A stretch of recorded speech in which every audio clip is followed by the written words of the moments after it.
Hi guys, this is chapter 4 of Casper Prince of Cats, and it is called Who Gives a Fig Anyway? Okay, and there's Lizziebeth with Casper. Lizziebeth looked up at me and smiled. "Hello," she said. "My name is Miss Lizziebeth Stanton. What's the cat called?" "Casper," I told her. "Is he yours?" "Yes," I said, "and this is my room too." I knocked and there was no one in. She went on. "So I thought it would be a good place to hide. I like hiding." Then I saw this cat lying on the bed and he looked so sad. He's very beautiful, but he's very thin, you know, and he doesn't look at all well. Look at him, he's starving hungry. You should feed Casper more often. That's what I think. "Your mother's been looking for you. She thought you got lost," I told her, trying my best to hide my growing irritation. To be honest, I didn't much like being told by some hoity-toity little rich girl that Casper needed to eat more. Hadn't I been trying for weeks on end now to get him to do just that? And although I was relieved to see Casper eating again, I have to confess I was more than a little upset that this little girl seemed to have succeeded so easily where I had failed. So the truth is that at our first meeting, I was not at all disposed to like Miss Lizziebeth Stanton. She seemed far too full of herself for my liking. "You just wait till I tell Mama and Papa about Casper," she went on. "Can I take him downstairs to show them?" It hadn't even occurred to me until that moment that this little girl could blow the whole secret. I crouched down so that we were face to face and put my hands on her shoulders. She had to know just how serious I was about this. You can't say a word," I told her. "The thing is, you see, I'm not allowed to keep pets up here, against the rules, see? No pets in the servants' quarters. If anyone finds out, I'll get the sack, lose my position. I'll have nowhere to live, and neither will Casper. No one else knows he lives up here, so you won't tell anyone, will you? It'll be our little secret, right?" She was looking at me very intently all the while. She thought for a moment or two. Then she said, "I don't like rules, especially unfair rules like not being allowed to keep a cat. So I won't tell anyone. Cross my heart and hope to die." Then she added, "But you will let me come up and feed Casper again sometime, won't you?" I hadn't any choice. "I suppose so," I said, "if you want to." I do, she cried. "I like him so much, and he likes me. I know he does." It was true. Casper was looking up at her adoringly. He could hardly take his eyes off her.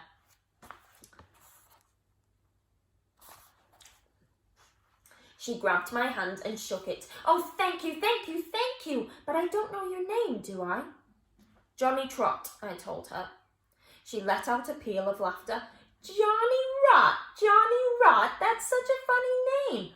Bye, Casper, bye, Johnny Rot." And still giggling, she skipped off down the corridor and was gone. As I watched her go, I remembered the last person who had found my name so funny. I was already disliking Lizziebeth a little less. I had no idea then, and I still have no idea now, how she managed to get Casper to eat his liver that morning. I asked her later on, once I got to know her better, and she gave me one of her infuriating shrugs. "It's easy when you know how," she told me. "Animals always do whatever I want because they know I'd do anything for them, and that's because they know I love them, and that's why they love me." She had this way, as some children do, of making everything sound so simple and straightforward. After that first surprise visit, Miss Lizziebeth Stanton, or Lizziebeth, as I discovered she liked to be called, came up to my room to feed Casper at least twice a day without fail. Sometimes I was there, sometimes I wasn't. Whenever she'd been, I'd find a little scribbled note on my pillow. It would say something like this. And here's the letter written out from Lizziebeth. It says, "Dear Johnny Rot, I came to feed Casper again. I stole some smoked salmon from my breakfast. He likes it a lot, which I don't, because it smells of fish, which is horrible. I made your bed too, which you didn't, and you should too. Don't worry, your secret's safe, promise. I like secrets because it's like hiding, and I like hiding. From your friend, Lizziebeth. There's some spelling mistakes in there. There's no doubt at all in my mind that it was the arrival of Lizziebeth that saved Casper's life. Somehow she brought joy into his life where there had only been sorrow.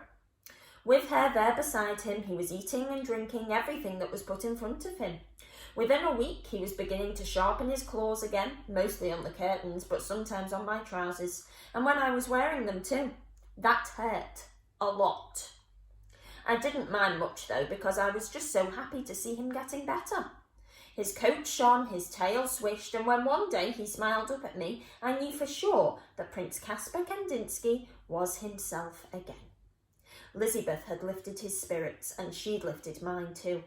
But I was worried that one day she might let the cat out of the bag, so to speak. I kept reminding her that secrecy was everything. Okay, so what we're going to do for today's task is write a letter back to Lizziebeth. Okay, so I've started off here and it says, Dear Lizziebeth, thank you for your note. I have been glad that you are feeding Caspar, as I could not afford to. I had hoped no one would find him, so please try to keep the secret from the hotel staff. Okay, so if you want to use that as your introduction, you can. Okay. Remember, we are writing as Johnny Trot. Okay, so you really need to get into character. Okay. In this letter, we need to do what Johnny Trot said at the end of that chapter there. He wants Lizziebeth to know that secrecy was everything, okay? Now, we need to explain to Lizziebeth in this letter, why is it so important for this secret to be kept? Why does it matter if Skullface finds out about it, okay? And you can use the paragraph that I just read, if we skip back a few pages, where he was talking